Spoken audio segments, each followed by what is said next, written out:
سامعین ناظرین، infection control society آپ کی صحت کے لیے، آپ کی آگاہی کے لیے، آپ کو بیماریوں سے بچانے کے لیے مضامین آپ کی سماعت کے لیے پیش کرتی ہے۔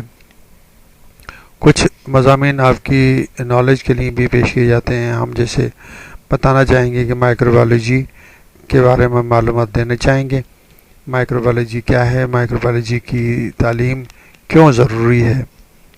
مائکروبیولوجی ایک ایسی سائنس کا نام ہے جس میں ہم جراثیموں کے بارے میں معلومات حاصل کرتے ہیں، اور یوں کہیے کہ جراثیموں کی تعلیم یعنی کہ اسٹڈی کا نام ہے۔ جیسا کہ آپ کو معلوم ہے کہ جراثیم بہت چھوٹے ہوتے ہیں اور بغیر خوردبین یعنی کہ مائکروسکوپ کے نظر نہیں آتے۔ مائکروبیولوجی میں ہم بیکٹیریا، وائرس، پیراسائٹ، فنگس کے بارے میں اسٹڈی کرتے ہیں۔ اب سوال یہ پیدا ہوتا ہے کہ ڈاکٹرز، نرسز، ہیلتھ وزٹرز اور پیرامیڈیکل اسٹاف کے لوگوں کو اور دیگر شعبہ طب کے لوگوں کو اس تعلیم کی ضرورت کیوں ہوتی ہے؟ وہ اس سے کیا فوائد حاصل کر سکتے ہیں؟ اس سوال کے جواب میں ہم آپ کو بتانا چاہیں گے کہ جب آپ کو ایٹیولوجیکل ایجنٹ، کازیٹیو ایجنٹ، جس وجہ سے مسائل پیدا ہو رہے ہیں اس کے بارے میں اس کا ادراک نہیں ہوگا تو آپ اسے کنٹرول نہیں کر سکتے۔ آپ اپنے دشمن کو نہیں پہچان سکتے۔ آپ جب تک یہ معلوم نہ ہو کہ آپ کا دشمن کتنا طاقتور ہے اور کتنا نقصان پہنچا سکتا ہے، آپ اس سے کنٹرول کر نہیں سکتے۔ جب آپ کو معلوم ہوگا کہ اس سے ہلاکت بھی ہو سکتی ہے، اس سے وقت کا ضیاع بھی ہو سکتا ہے، اس سے جسم کو نقصان بھی پہنچ سکتا ہے، تو اس کے ادراک سے، اس کی معلومات سے آپ بہتر طریقے سے ان مسائل کو کنٹرول کرنے کی کوشش کرتے ہیں جو جراثیموں سے پیدا ہوتے ہیں۔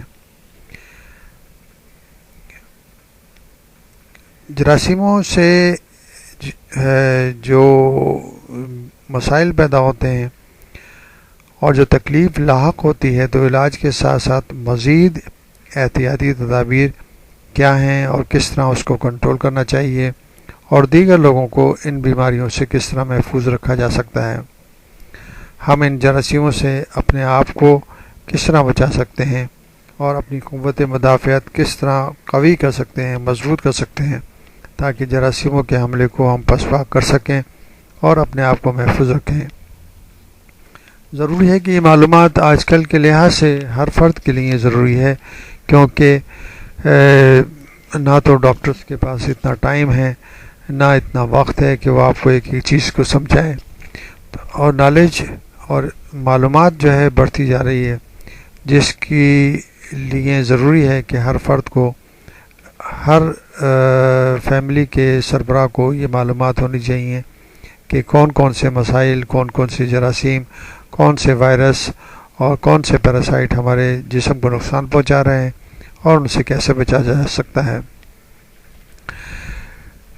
مائکروبیولوجی میں ایک کلاسیفیکیشن کی جاتی ہے، کیونکہ اتنے لاکھوں کی تعداد میں جراثیم ہیں اور ان کی درجہ بندی اگر نہیں کی جائے گی اور کلاسیفیکیشن نہیں کی جائے گی تو ہم ان کو پہچان بھی نہیں سکیں گے۔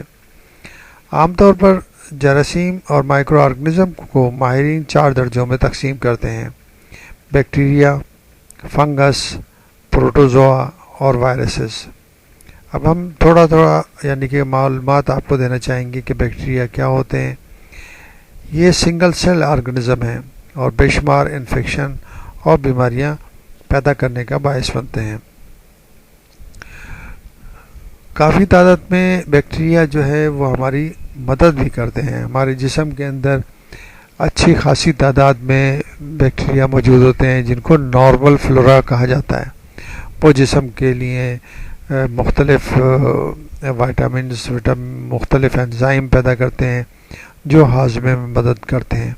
اسی طرح پوری دنیا کے اندر بے شمار بیکٹیریا موجود ہیں جو کہ گلنے سڑنے کے عمل کو انجام دیتے ہیں، اور اس گلنے سڑنے کے عمل سے چیزیں ٹوٹ پھوٹتی ہیں اور جو کچرا ہے اس کو وہ ٹھکانے لگاتے ہیں۔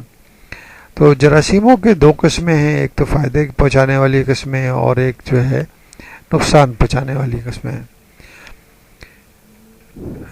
جراثیموں کی اور بیکٹیریاز کی مختلف شکلیں ہوتی ہیں، یعنی گول، لمبے، لچھے دار۔ ان بیکٹیریاز کی وجہ سے یہ جو کامن بیماریاں لاحق ہوتی ہیں ان میں نمونیا ہے، یعنی کہ سانس کی بیماری ہے، انفیکشن ہے، اور سوزاک ہے، دماغی جھلیوں کی سوزش ہے جس کو گردن توڑ بخار بھی کہتے ہیں یا میننجائٹس بھی کہہ سکتے ہیں۔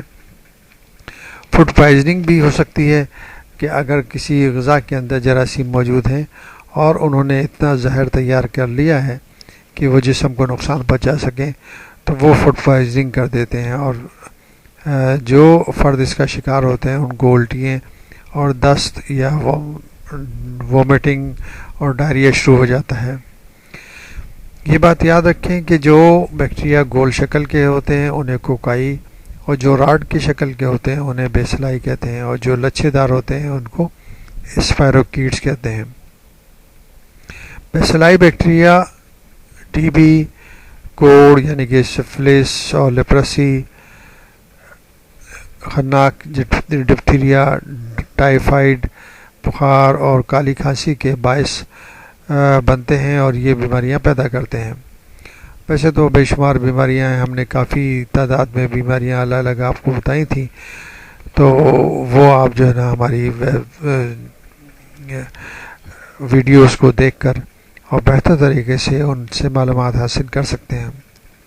فنگس جو ہیں، فنجائی جو ہیں، یہ خوردبینی پودے کی طرح آرگنزم ہوتے ہیں اور منہ میں ترش کے چھالے وغیرہ اسی سے پیدا ہوتے ہیں۔ اسی طرح پروٹوزوا یہ آرگنزم ملیریا، پیچش کا باعث بنتے ہیں۔ ہر بڑے جراثیم کی طرح یہ بھی بہت خطرناک ہوتے ہیں، پیٹ کے کیڑوں کی وجہ سے صحت خراب کر دیا کرتے ہیں۔ وائرس یہ بہت چھوٹے آرگنزم ہیں جو بہت چھوٹی موٹی خوردبین سے دکھائی نہیں دیتے، اور ان کے دیکھنے کے لیے پاورفل خوردبین یعنی کہ الیکٹران مائکروسکوپ کی ضرورت پڑتی ہے۔ ان سے جو کامن بیماریاں ہوتی ہیں اس میں نزلہ زکام، چکن پاکس، ریبیز، پولیو، خسرہ وغیرہ وغیرہ شامل ہیں۔ اگرچہ ہمارے پاس دیگر آرگنزم کو مارنے کے لیے بہت سی قسم کی اینٹی بائیوٹک ہیں، مگر وائرسز کے لیے اینٹی وائرل ڈرگس کی تعداد بہت کم ہے۔ نان پیتھوجنک آرگنزم یہ ایسے آرگنزم ہوتے ہیں جن سے بیماریاں نہیں لگتی، یہ انسان کے لیے سود مند ہوتے ہیں۔ مثلاً دہی، ڈبل روٹی، پنیر وغیرہ بنانے کے لیے جو مائکرو آرگنزم استعمال ہوتے ہیں وہ نان پیتھوجنک اور یوزفل آرگنزم کہلاتے ہیں۔ پیتھوجنک آرگنزم وہ آرگنزم ہوتے ہیں جیسے کہ نام سے ظاہر ہے کہ یہ آرگنزم انسان کے لیے خطرناک ہوتے ہیں اور ان کی وجہ سے مختلف امراض جنم لیتے ہیں۔ یہ دونوں طرح کے آرگنزم چاہے وہ خطرناک ہوں یا سود مند ہوں ہمارے ماحول میں ہر وقت موجود رہتے ہیں۔ جو لوگ قوی قوت رکھتے ہیں یعنی کہ جس کے اندر امیونٹی زیادہ ہوتی ہے ان کے قابو میں جلد نہیں آتے اور وہ بیماریوں سے بچے رہتے ہیں، لیکن جو لوگ کمزور ہوتے ہیں، بچے ہیں، جیسے بوڑھے ہیں یا مختلف جسم کی مختلف کنڈیشنز ہیں، ان کنڈیشنز میں یہ جراثیم اور وائرسز ہمارے جسم پر حملہ کر کے ہمیں بیمار کر سکتے ہیں۔ یہ آرگنزم ہمارے جسم میں پانی اور ہوا اور غذا کے ذریعے داخل ہونے کی کوشش کرتے ہیں۔ جب غذا ان مضر اثرات یعنی کہ آرگنزم سے متاثر ہوتی ہے اور ہم وہ کھا لیتے ہیں تو ہم بیمار پڑ جاتے ہیں۔ اس طرح یہ مختلف انفیکشنز کا باعث بنتے ہیں۔